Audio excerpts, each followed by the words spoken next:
What's up, guys and gals, and welcome back to the Nerd Castle for another episode of Mountain Blade Warband. In the previous episode, we had gone to war with Vaegirs. We're carting around a couple prisoners right now, and I had taken a short look around in between episodes to see if I could locate a ransom broker to get rid of them.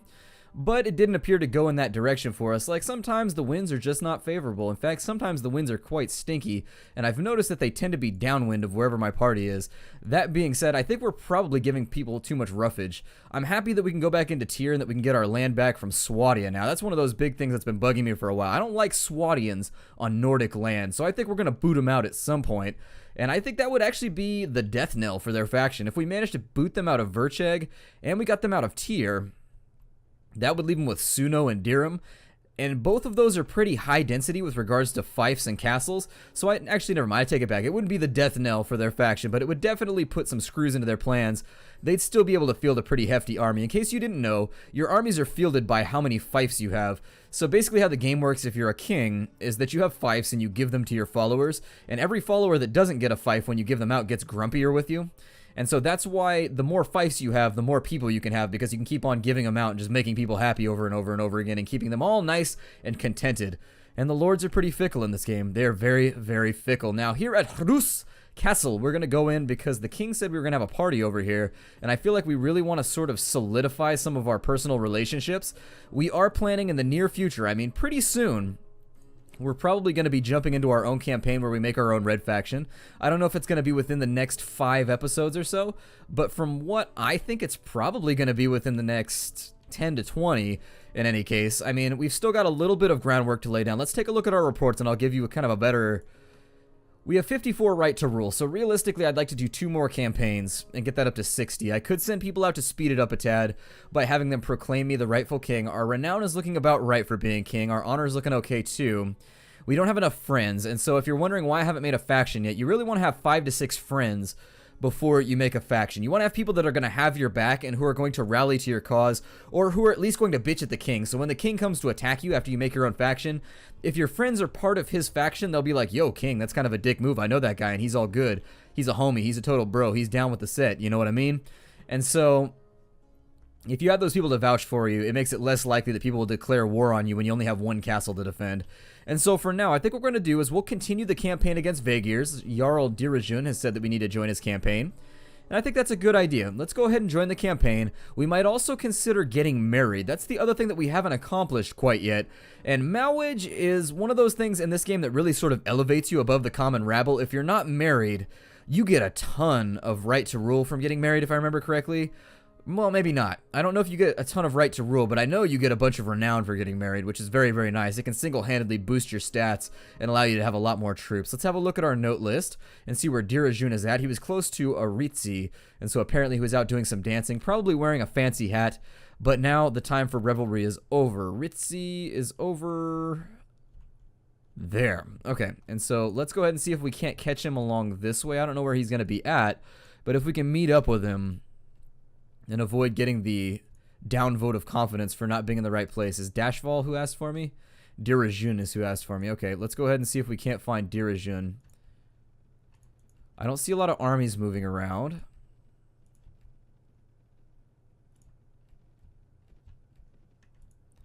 Yeah, I'm not seeing any bluebies at all. So we don't have any of our blueberry friends over here. Although the color is not necessarily blueberry. I think the color of our faction is a lot more of kind of like a minty, like almost like a spearminty. That's what it makes me think of. Like we're kind of fresh breath, keeping it real. Although I think Vikings probably had fairly horrific breath. Now that I'm on the subject, did he say what we were going to be doing in this campaign? We need to assemble the army. Okay, well, he's obviously not at Ritzi. I don't even know where half my faction is right now. Like, it keeps saying that they're in specific locations, but then I can't necessarily find them once they send the call out. So yeah, it said he was near Ritzi, but maybe the report was old, or maybe I just don't know where he's at. I think what we need to do now then is we're obviously not going to be able to answer the call, I don't think. Yeah, quest failed. That's what I figured. We're on pretty good terms with Dirajun right now, so I don't think it's going to hurt us too much. The downside to that is that, like I said, we are trying to build up our friendships. We're trying to be a little bit more social lately. We've had like this weird Hikikomori thing going on where we've been sitting around in our like noble house, just on the noble internet, playing noble MMOs, not really getting a whole lot done with our lives. A lot of the other lords are starting to look at us funny. I mean, there's like curry boxes stacked up like 50 miles high. There's old cans just all over the place. We've got ourselves a beer fort that we've crafted that's attracting flies. Kind of a general buzzing noise. That makes our chances at bringing anybody home along with us a lot lower. I mean, getting married is looking kind of tentative at the moment. But in any case, we're going to do our best to get out here and actually make a little bit of trouble for our enemies. There's a nice group of Tundra bandits over there. How are we doing on morale at the moment? Morale's looking okay. It's not miserable. I'm not seeing a ton of Vaegir lords out and about. There's Akadan. Ah, here's the campaign. So I guess they were already out here. I mean, I don't think it's going to let me join the party late, but I have a difficult job that may be done. I need you to capture a noble lord of the kingdom of Vaegirs and return him to me. Consider it done, homeboy. In fact, do I have one right now? I don't. So let's go find a Vaegir lord and see if we can't rough him up a tad. We're going to give him the boots medium style. And if we can capture one, that's going to... Oh, we captured Qdan. Oh, very, very nice. Okay. So what I think is that they're probably down here next to Valuka, and in the interest of keeping myself alive, I'm not going to fast forward while I don't have anything on the screen. Wreathed, or are they just camping out in the middle of here? That's the other thing you always have to think about is if they're consistently and also just like if they're generally their entire party is beat up enough, what you're not going to see is them riding around causing more fights. They're just going to be hanging out in their castle being just like, leave us alone, please. No more. And we do have a lord down here. Let's see if we can capture him. We lost him. Where'd he go? He outrode us, which is pretty impressive. Well, since we lost him, where is he at? Never mind. I'm not going to spend my entire time like hunting the countryside. I know how to do this quest super easy mode with extra lube. And so what we're going to do now is we're going to go over to Valuka. And last I checked, Valuka was the place where they were all convalescing. And so... Oh no, don't ride out on me. No, please don't. Don't do that. And so, oh, we're going to cut this guy off. There we go. That's what I wanted. And so we're going to capture him. I will say this only once, Boyar Etrusk. Surrender or die. That's my impression of Mad Dog McGriddle's voice. She's a very husky woman. She's a woman with a robust voice. Like, she definitely commands respect. When she speaks, she's one of those people that everybody, their ears kind of perk. That is a weird feeling, by the way. I had that happen again the other day. Well, let's talk about weird feelings in the first place. So, first things first, the weird feeling that I'm talking about now. Like, that weird feeling, like, you can't do this voluntarily. But I've noticed that if you hear like a really subtle noise, your ears will kind of crane in that direction, but you can't do it on your own, and I'd be jealous of anybody that could because they would be sort of cat-like. I've always envied the way that cats can kind of rotate their ears around. They have rotary radar systems that allow them to hear a little bit better.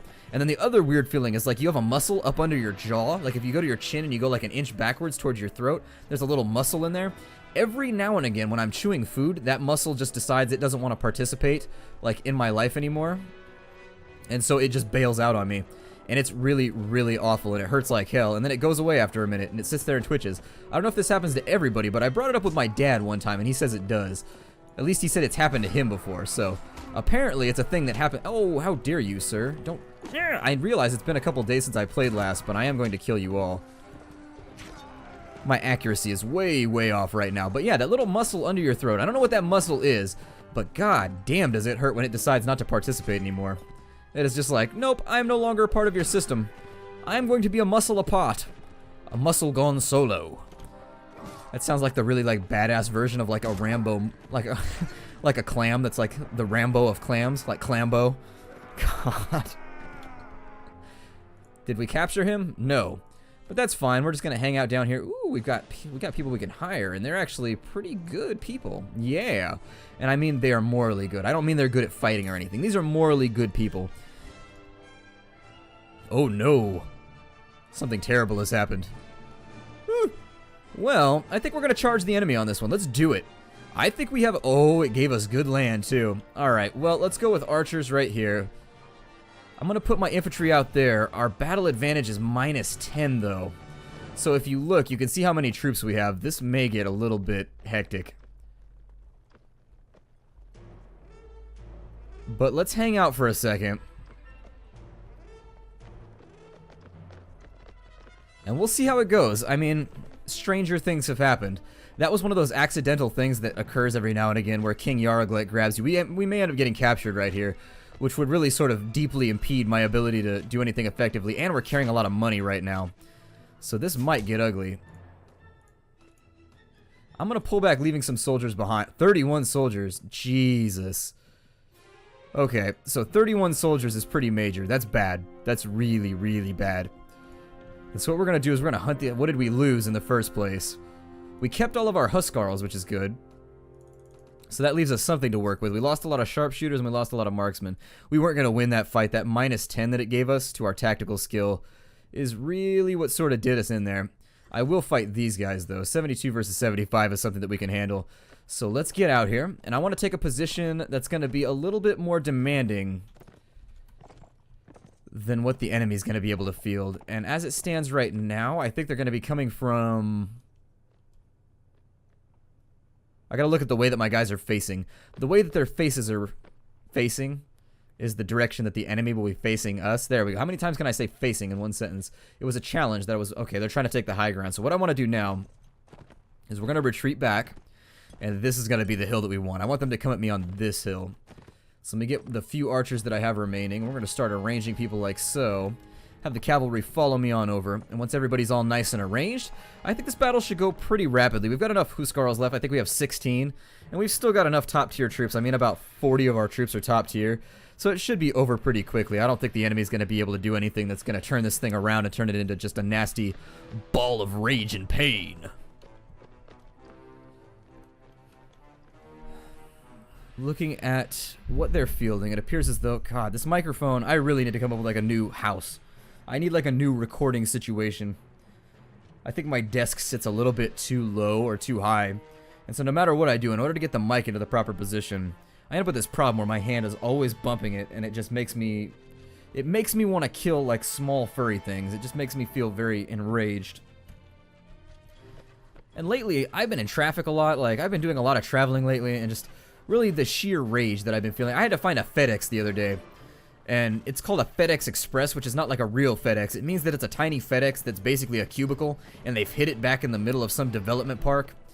And the problem you run into is I spent like an hour looking for this place because Google Maps and their website had the wrong address. Like, they put the wrong address. Like, the address they had was called like McDowell Street, but the street you needed was called McDowell Extension, which is not even a part of McDowell Street. McDowell Extension is like this street that's like 4 miles away off in another direction. And so it was basically unfindable based on the information that they gave you. By the time I got there, I was pretty heated, but I remember what it's like, you know, customer service. You got to be chill. You blame the people that do the website, not the people that work there.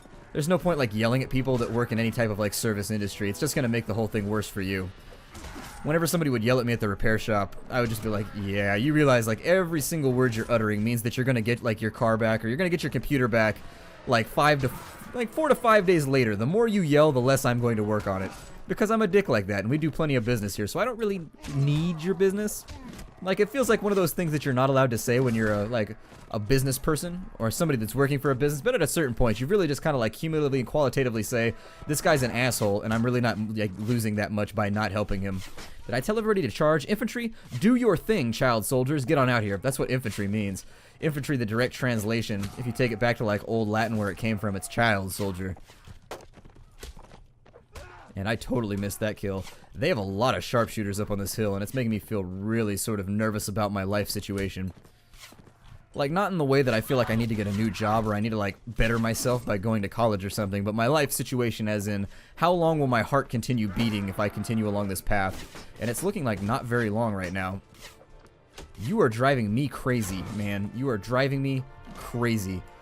Like an epileptic at the wheel. I mean, well, epileptics, I guess they don't... Like... I guess that works, because the driving of an epileptic when they're in the middle of a fit would probably be there. God. I have a joke right now that I could tell, and it's reasonably humorous. I think the joke is, what's the difference between an epileptic corn farmer? What is the difference between an epileptic corn farmer and a prostitute with diarrhea. And it's one has the fits while he shucks. Oh boy. And just roll that one around in your head for a little bit. I heard that one around a campfire. That was a geology joke. That's one of those ones that you heard when you were out in the middle of the desert. And it was probably a lot funnier while I was drunk than it is while it was now. But anyways, we lost some units here. We lost a mercenary swordsman, a Kyrgyz lancer, and a Rhodite. Oh, never mind. That's fine. I like our losses. I accept them. You've got a Lima vest all ready to go, and we may have to duck back. We didn't capture anybody there, so what we may have to do now is duck back to the closest capital, which I think is Uxkhal. And once we duck back to the capital, what I may do down here, yeah, let's do that. So I'm going to recruit some sharpshooters while I'm here, because I might as well. It looks like they're on the offensive at the moment against Rhodoks, which is weird, because I would figure Rhodoks would just be absolutely just kind of gurgling their marbles right now, just blah, blah, blah, blah, blah, blah, blah. Or they would be gurgling Rhodoks' marbles, I guess. That didn't go right. That I tried to make like a crafty euphemism there. And oh man, you declared war at the exact wrong moment. What are you doing? I guess I'll take some Swadian recruits while I'm here. Ambien is being laid waste to, and I don't think we're going to get there in time. We can make a pass at it. Yep, there it is. And so they've got 93 men. Let's do our upgrades. It looks like this is going to be one of those battle hardy. We're at war with two groups of people now, which means that I need to step my game up, to quote Lil Jon. And Snoop Dogg, I guess. He can come too. Hired Blade. We lost a lot of those, so we may want to go around and hire a few more mercenaries too. We've got sharpshooters. We've got everything that we need right now to win this battle. And so let's do it. Let's get engaged.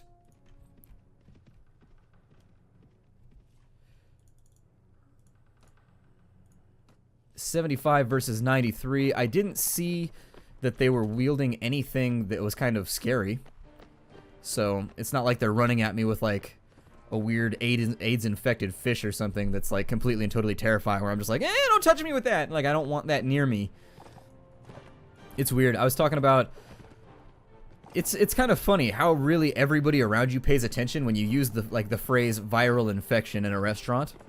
Like, you don't even need to be talking about your viral infection. You talk about anybody's viral infection. All of a sudden, you're like the center of attention, and not necessarily positive attention either. Everybody's just like, ew. Everybody's like looking at you like you're a pariah. Basically, you become the group leper, which I'm used to. High school was rough. The group leper. Damn Chad Thomas was sticking my head up in the toilets. It appears as though the fishing for kills has begun. And so allowing our rudimentary archers to do their task. Let me get around in behind them and I may be able to make some shots. I'd like to watch the trajectory of their shots before I plan mine to see if it's going to be on the proper course. And I think right there is about the angle of repose that they're firing at or something. Oh, maybe not. I'm not even clearing that hill back there. Little bit higher.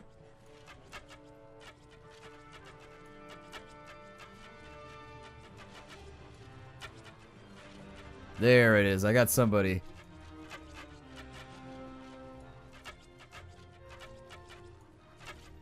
So we're in this nasty skirmish mode now. Did I get that? Aw, man. They are wheeling on us, so I think what I'll do is I'll have infantry shift around to over there. And then I'm going to have cavalry give them a little bit of love. So get on in there with those lovely horsey hoofs and see if you can't make our enemies' faces go poof up in the dust. And this dust around here is nasty. This dust is super nasty. That seemed like one of those things that I'm really going to regret now that I've done it. Ow! Right in the ass. But it was by an arrow. It's the crossbows that terrify me. The arrows I don't really care about. So now that the skirmishing has begun, we're going to get everybody in there. And let me get back and help our front lines, which are now being kind of whittled at. We are taking a surprising amount of casualties right now, but that's probably because we're up against a Nord Lord. And so anytime you engage against Nords in any type of melee, you're really, really, really in a bad situation. And I say that like every time we go up against them, but it's kind of like facing Rhodoks at a range. Like Rhodoks in siege, you lose. Nords in melee, you lose. People will say, and people will attest that they can do it with knights from Swadia. They can beat a big army of Huskarls, but It's remained to be proven with me. My Huskarls, in any case, always kind of just box up and annihilate anything that comes at them. That guy is taking a ton of damage. Never mind, he's only taking 48. I can't counter do addition properly.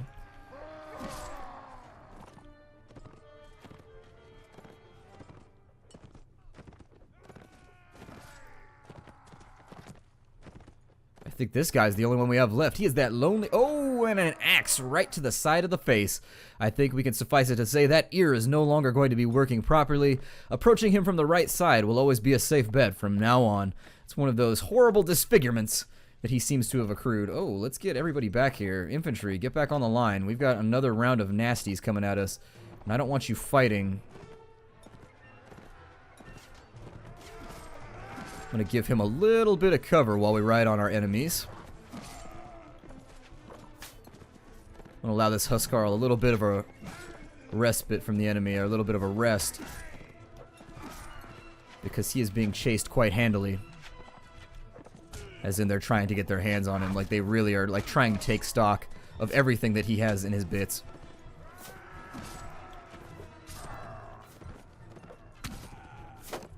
I like the fact that my horse is pretty much impervious to arrows without some kind of speed bonus, and that I too am pretty much just a moving tank, like there's nothing they can do against me.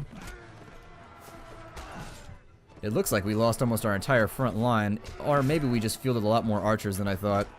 I'll have to take a look at the overall casualties in just a second. But I'm willing to bet we may have to do a tiny recruiting spree. This guy's being brave. He's going to go out Three Musketeers style. So we've won a couple battles. I mean, we took a little bit of a loss here. I wasn't happy about the fact that King Harlaus or Yeraglek or whoever it was that bounced up out of his house kind of gave us problems. We've got Reamald, and Reamald is from Swadia, so I don't even need him. We're going to let him go. And so Reamald should be pretty close to being friends with us.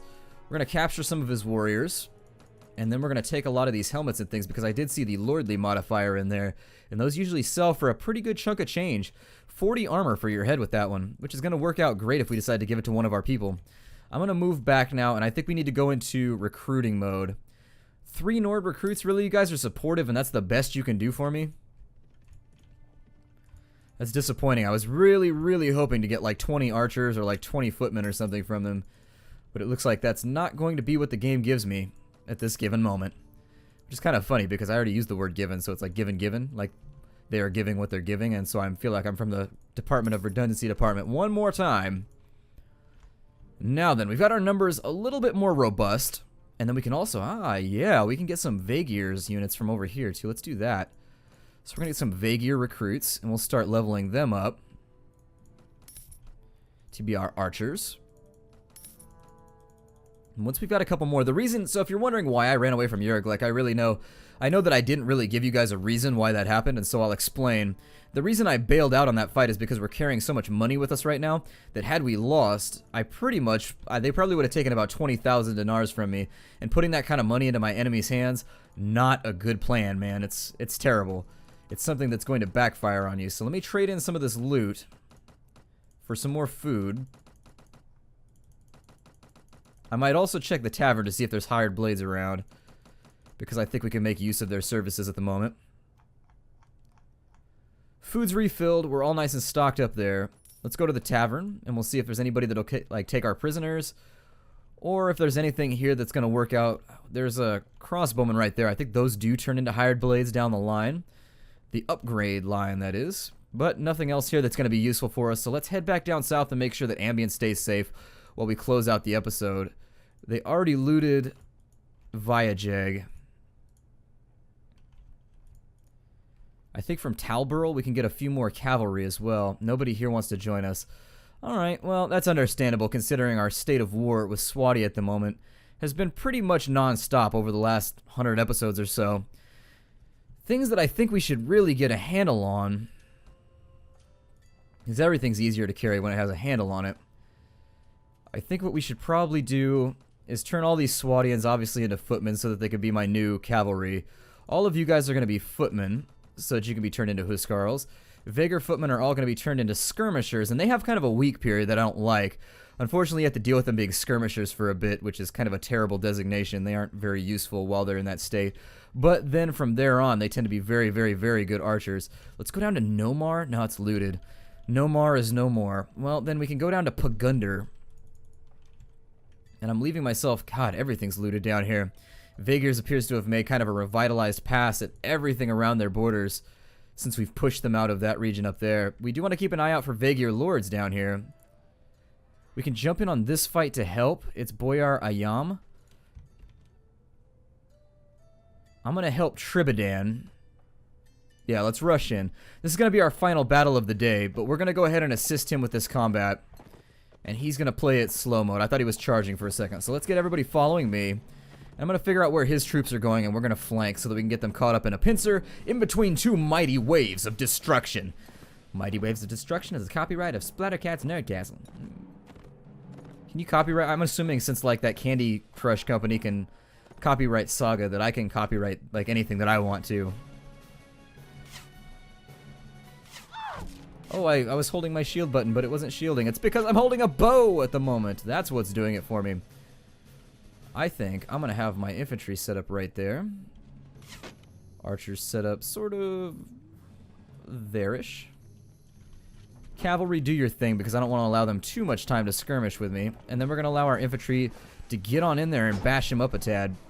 We need to capture one of these lords, trade him into our frenzies so that we can make more friends. Nothing says friends like the transfer of human chattel, I suppose. It's the medieval times, don't judge us. We're doing what we have to do in order to get by, and I'm about one crossbow bolt away from a gravestone right now. So in the interest of keeping myself away from any lithic cranial accessories, I think I'm going to back off for a bit. And so we are quite literally over the hill, and so I'm going to make my geographic situation match that of my fighting prowess.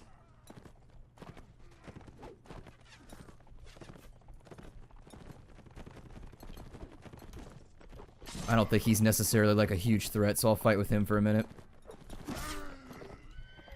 Fighting horsemen can be a little bit of a hassle if you're not used to it, but over time you learn to kind of figure out like the trajectory of where they're going, and more importantly, you learn how the AI adapts. Like the AI has certain things that they do when you approach from certain vectors, and you learn what they are over time, and once you've done that, it's pretty much like they're doomed.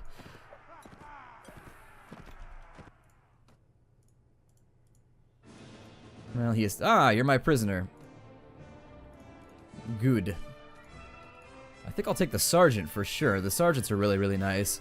Veteran spearmen are pretty close to sergeants too, so I might as well take them. There's a crossbowman there, and a veteran crossbowman.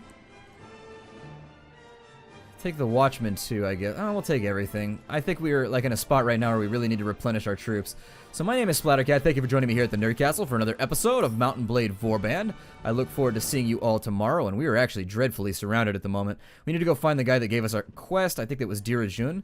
And once we track him down, we'll be able to get a sizable amount of cash from him in order for swapping this prisoner over. He'll also be pretty happy with us because that essentially means we rescued his family member. So I'll see you guys next time. Hi, do, and take care out there, everybody.